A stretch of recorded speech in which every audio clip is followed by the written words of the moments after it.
Merci de nous rejoindre sur Europe 1. La suite de Culture Média, 10h-11h30 avec votre invité Thomas Hill. Oui, je reçois ce matin la productrice Anne-Marc Cassius pour la balade des Enfoirés, le concert de la troupe des Enfoirés diffusé ce soir sur TF1 au profit toujours des Restos du Cœur. Bienvenue au nouveau concert des Enfoirés.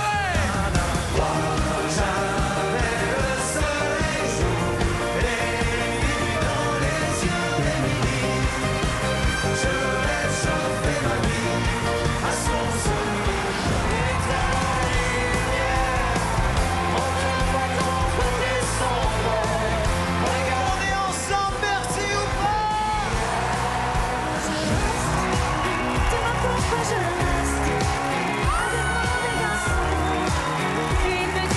Concentre-toi, tu lâches le mot.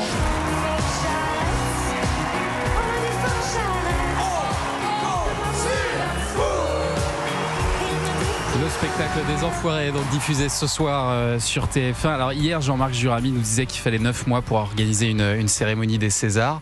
Est-ce que c'est la même chose pour les Enfoirés ? Je pense que c'est même plus que ça. C'est-à-dire qu'on vit Enfoirés, on est Toute obligé. l'année ? Oui, parce qu'on est obligé même d'une année sur l'autre, pendant qu'on est en train de faire celui-là, on se dit mais mince, pourquoi on n'a pas fait ça ? On va le faire l'année prochaine, parce qu'on peut pas se laisser déborder. En fait, c'est une telle grosse machine. Ouais. Qu'il faut y penser tout le temps. Voilà. Et moi, ce que je voulais ajouter, c'est qu'on est une grande équipe. Voilà, c'est moi qui représente un peu tout le monde, mais il y a des réalisateurs, il y a Franck Broca, il y a la lumière, il y a Fred Dorieux, il y a les costumes, Charlotte Bétailleul. Voilà, moi j'ai Yves Maillet. Il y a 500 noms à citer de gens extraordinaires qui sont là pour aider et puis pour participer à cette initiative. 55 artistes sur scène, on l'a dit, beaucoup d'habitués, et puis comme chaque année, des petits nouveaux. Il y a 4 artistes là qui font leur entrée. Elena, qui était avec nous la semaine dernière. Marine, qui sera à votre place lundi. Il y a Jarry et Stiletto aussi. Comment vous les sélectionnez, ces nouveaux artistes ? Je pense qu'Elena et Marine, on se pose même pas la question. Ouais. Silto aussi, parce que elle représente aussi une autre audience, donc c'est important. Un autre style musical. Exactement, un autre style musical. Jarry, il remplit très des populaire. élites très populaires.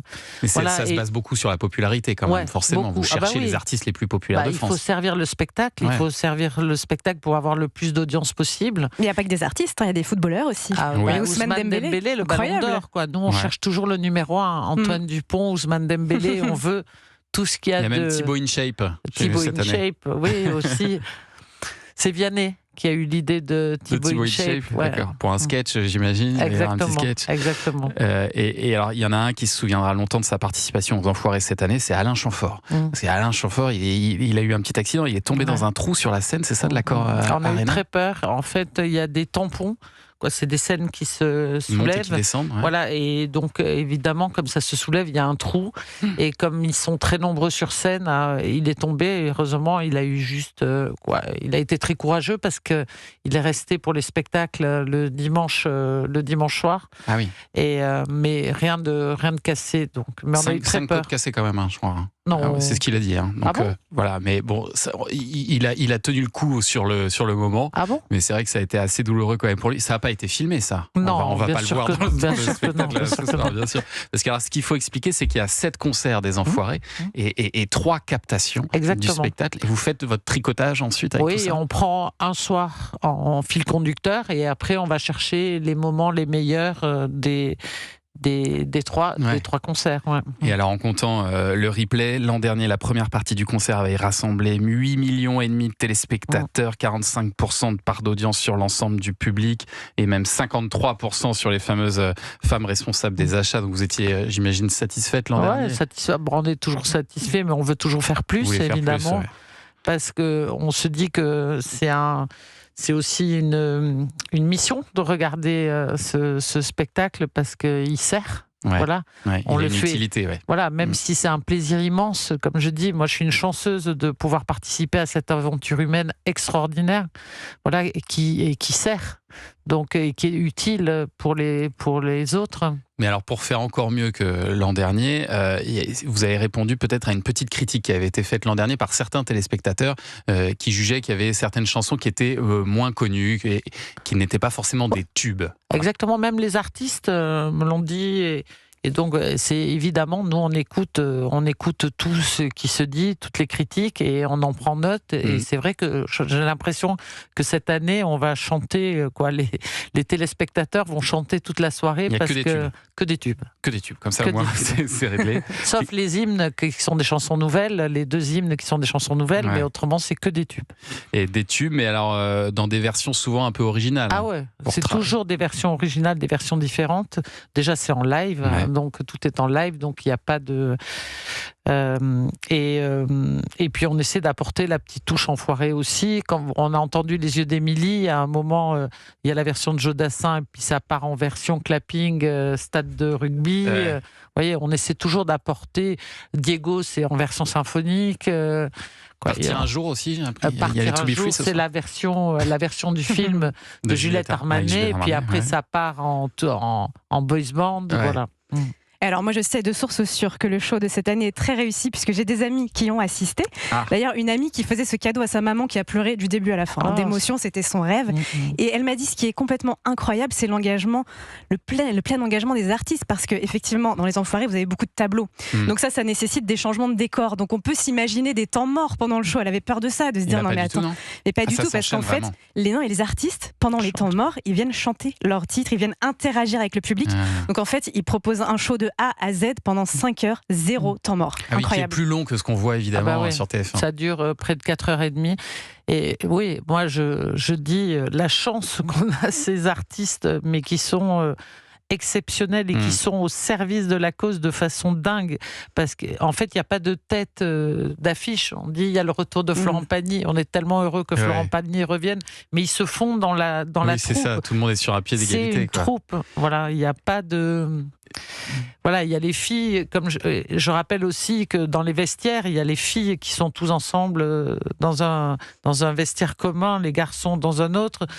Tout ça, la cantine, c'est avec les techniciens, c'est tout le monde.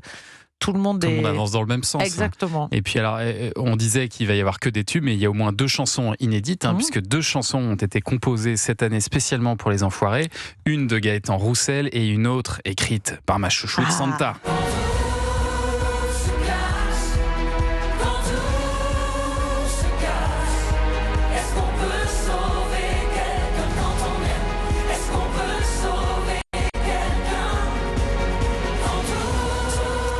Dès demain, l'album de la balade des Enfoirés sera mis en vente. L'ensemble de la recette va évidemment au Resto du Cœur.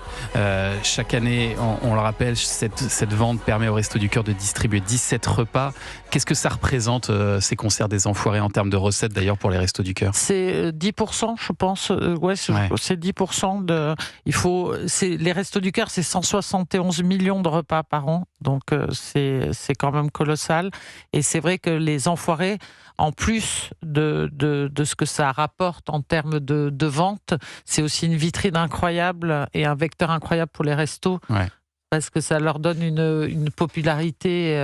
Ils sont tous bénévoles, les artistes qui viennent. Mais évidemment, tous bénévoles. Et il y a beaucoup, tous bénévoles. Et il y a beaucoup de bénévoles aussi dans les équipes. Mais après, il faut quand même payer justement les décors, les costumes, l'accord Arena. Ça, c'est TF1. C'est TF1 qui, franchement, TF1 qui joue le jeu et qui est formidable parce qu'ils accompagnent les restos toute l'année. Ça coûte combien une soirée des Enfoirés ? Alors ça... C'est le secret des affaires. Moi, je ne suis pas normalement de faire des économies pour que ça rapporte le plus possible au resto. Donc, nous, on se plie à ça. Mais c'est vrai que moi, je ne suis pas spécialiste des chiffres. Non, il faut ajouter qu'il y a un pop-up Enfoiré là pendant 3 jours. Une boutique où on peut retrouver tous les produits dérivés des Enfoirés. Donc des sweats, des t-shirts, des mugs, et il y a plein de surprises. Il y a les costumes aussi des enfoirés de cette année, donc ça vaut le coup d'aller voir ce pop-up. C'est où ce pop-up? Il est à Paris, dans le 4e. D'accord. En 2024-2025, les Restos du Cœur ont distribué 161 millions de repas, accueilli 1 300 000 personnes. C'est évidemment une magnifique cause et qu'il faut soutenir. De plus en plus de jeunes, donc c'est pour ça qu'il faut pas lâcher l'effort. On compte sur vous, encore une fois. Merci beaucoup, Anne-Marc Cassius, d'être venue nous voir. La balade des Enfoirés, c'est ce soir, 21h10 sur TF1. Et l'album La balade des Enfoirés sera donc disponible dès demain. Je veux rajouter un truc aussi, parce qu'on n'en parle pas suffisamment. Il y a beaucoup d'humour. Oui. Et il y a des auteurs incroyables. Laurent Vassilian, Arnaud Taride. Voilà, il y a un garçon qui s'appelle Abdoul qui a prêté main forte aussi cette année, et c'est vrai qu'on les cite jamais, et eux ils font un travail beaucoup plus ingrat parce que les sketchs sont inédits. Et donc c'est dur, et voilà, et Michael Youn, Jarry, tout ça, ici prête, et c'est vrai que c'est pas évident. Voilà. Merci Anne, merci beaucoup.